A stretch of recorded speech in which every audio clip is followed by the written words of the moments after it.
চোখ সরাবেন না, এক সেকেন্ডের জন্য না। কারণ এই মুহূর্তে আপনারা টিভির পর্দায় যা দেখছেন সেটা পুরো গল্প নয়। আসল ঘটনাটা ঘটেছে পর্দার আড়ালে।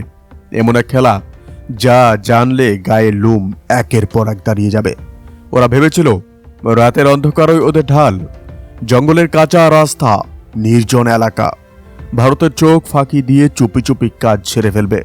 পরিকল্পনাটা খুবই নিখুঁত তাই মনে হয়েছিল, কিন্তু একটা বড় ভুল ওরা করেছিল। ওরা ভুলে গিয়েছিল আকাশ ফাঁকা নয়। ওরা জানতো না আকাশ থেকে এমন কেউ নজর রাখছে যার চোখ থেকে মাটির নিচে লুকিয়ে থাকা পিঁপড়েও নিরাপদ নয়। আর ঠিক সেখানেই গল্পটা বদলে যায়। 1 সেকেন্ড, হ্যাঁ মাত্র 1 সেকেন্ডের খেলা। 3টে বিশাল ট্রাক। বাইরে থেকে দেখলে মনে হবে সাধারণ মালবাহী গাড়ি, কিন্তু ভেতরে ভেতরে ছিল ভারতের ধ্বংসের সরঞ্জাম, মরণাস্ত্র, আধুনিক ইকুইপমেন্ট, এমন জিনিস যা কয়েকটা শহরের শান্তি নষ্ট করার জন্য যথেষ্ট।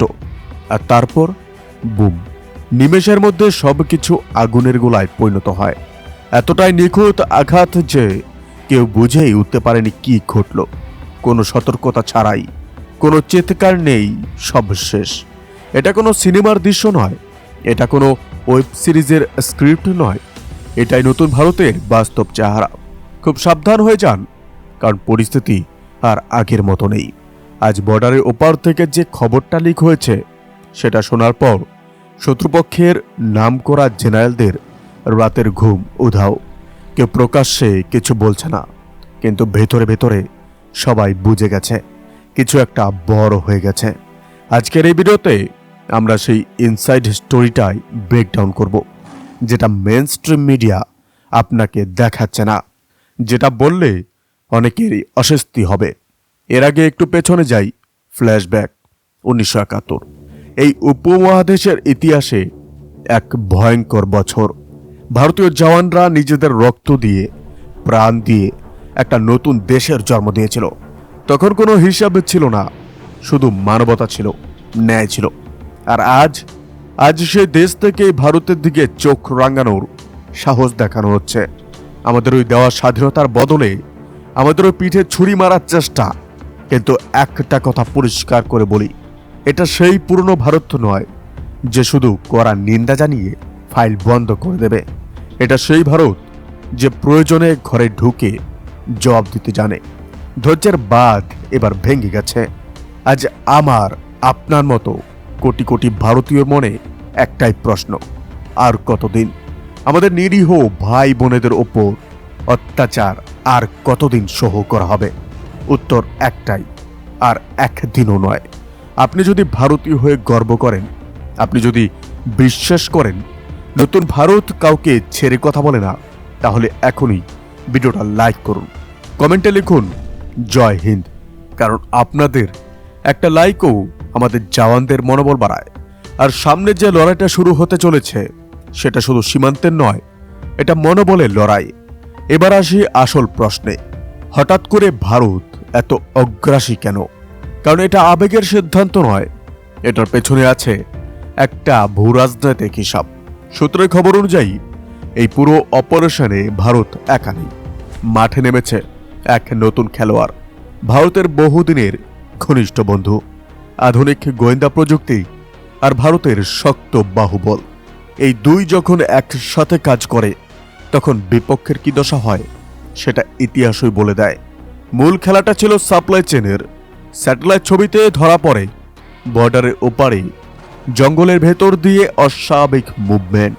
দিনের আলোতে দেখলে মনে হবে রেশন বা ত্রাণের ট্রাক, কিন্তু রাতের অন্ধকারে সত্যিটা ছিল ভয়ঙ্কর। ওগুলো চাল ডাল নয়, ওগুলো ছিল অস্ত্র, ওগুলো ছিল পরিকল্পিত অশান্তির বীজ।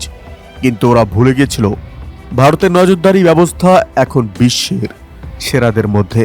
আমাদের রাডার, ড্রোন, সিগন্যাল, ইন্টেলিজেন্স সবকিছু এমন পর্যায়ে পৌঁছেছে যে বর্ডারের ওপারে কে কাকে ফোন করছে দিল্লিতে বসেই লাইভ দেখা যায়। আর ঠিক সেই তথ্যের ভিত্তিতেই নেওয়া হয় এই অ্যাকশন। এটা কোনো রাগের বহিঃপ্রকাশ নয়, এটা নিখুঁত গোয়েন্দা তথ্যের জয়। এবার আসে সেই ঘটনায় যেটার কথা বাইরে কেউ জোরে বলছে না। গভীর রাত, চারিদিকে পিনপতন নীরবতা। ঢাকার দিকের একটা কাঁচা রাস্তা ধরে এগিয়ে আসছে 3টে ট্রাক। ড্রাইভাররা গান শুনছে, হাসছে, একদম নিশ্চিন্ত। ওরা জানে না ওদের জীবনের ঘড়িতে আর কয়েক সেকেন্ড বাকি। মেঘের আড়ালে ওথ পেতে রয়েছে আকাশের যোদ্ধারা। টার্গেট লক, একটা বোতাম, আর তারপর ভয়ঙ্কর বিস্ফোরণ। মাটি কেঁপে ওঠে কয়েক কিলোমিটার জুড়ে। ওটা শুধু ট্রাক ধ্বংস নয়, ওটা ছিল ভারতের বিরুদ্ধে তৈরি এক গভীর ষড়যন্ত্রের সমাধি। আর ভাববেন না গল্প এখানেই শেষ। দেশের ভেতরেও নাটক কম চলছে না। কিছুদিন আগে এক মাদ্রাসায় রহস্যজনক বিস্ফোরণ, মনে আছে? বলা হলো গ্যাস সিলিন্ডার ফেটেছে, কিন্তু প্রশ্ন থেকে যায়, সত্যি কি তাই? নাকি শিক্ষার আড়ালে তৈরি হচ্ছিল অন্য কিছু? নাকি ওখানে ছিল অন্ধকারের আতুর ঘর? খবর আসছে সাধারণ মানুষের বেশে মিলে ভেতর থেকেই শিকড় উপচে ফেলা হচ্ছে। যারা এতদিন সুযোগ নিচ্ছিল তাদের নামের তালিকা তৈরি হচ্ছে। একটার পর একটা নাম টিক হচ্ছে। এটা কোনো সিনেমা নয়, এটা ছায়াযুদ্ধ, শ্যাডো ওয়ার।